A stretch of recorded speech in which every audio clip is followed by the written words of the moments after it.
it's a wonderful story. It's sort of a Cinderella story with a twist, but I think she's so lovely in it, and it's such a beautifully made film that, I mean, I can't think of anything better to say than that it's her and the story, and everybody loves it.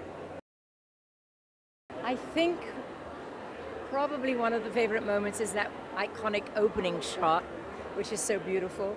There's a wonderful close-up of Audrey when she says, "How do I look?" And it's just divine. It was an early film for Blake, and he hadn't done that many, and this was probably a very, very important turning point in his career. I think that Truman Capote's book was probably a lot darker, and I think they originally, I wasn't aware of how controversial it was, but I think there was talk about Marilyn Monroe doing it and so on and so forth. But whatever it was, it is what it is now, and look how we're all loving it and remembering it.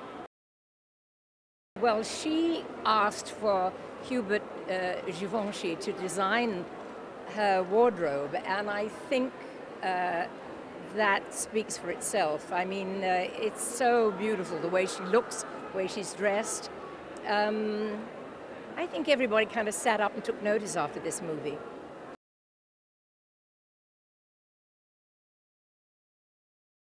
Well, it's a girl's dream, isn't it? She was fun, she was sexy, she did what she wanted, she broke out at night, and she was a party girl, and everything worked out, and she got the boy, didn't she? I like the scenes with the boyfriend in the apartment when things are falling apart and they just have love.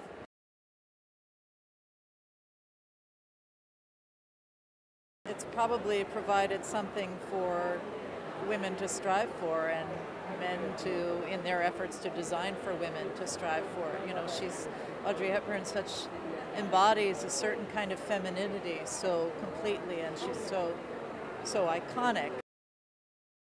Audrey Hepburn and her exquisite essence, there's something so endearing.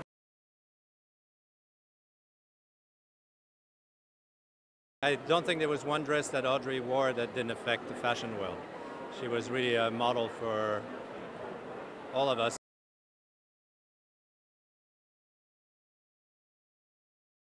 I believe that this is a film that's really 50 years young. Every generation takes this film and makes it its own. Its vibrancy, its relevance, its question of style, everything about it makes the film feel very contemporary, even though it's talking about a period long before many of its fans were even alive.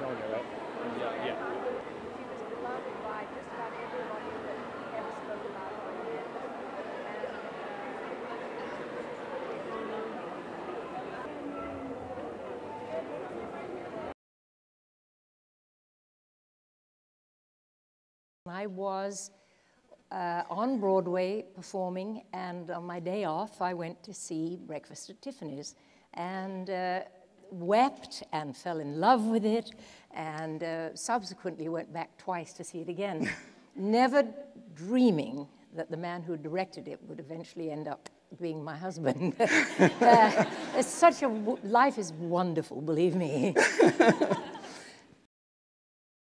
The merging of Audrey's talent with Blake's phenomenal visual talent and his ability to film so beautifully, it was a magical blending of those two aspects.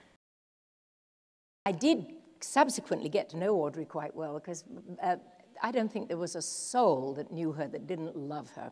And my husband adored her too, and I think I can honestly say if I hadn't come into his life, she might have been my competition. It was one of his early films. It catapulted him to some kind of really important status. And every sign that is Blake, everything that Blake, I knew about Blake and his masterful work later on is evident in this film. And you should see some of the phenomenal, huge, long scenes where the camera literally he doesn't cut. The camera goes on and catches everything. The wonderful party sequence was Blake's idea, and he cast all his friends and relations, and I knew a lot of them too. So it's fun to watch the party sequence and know who's up there.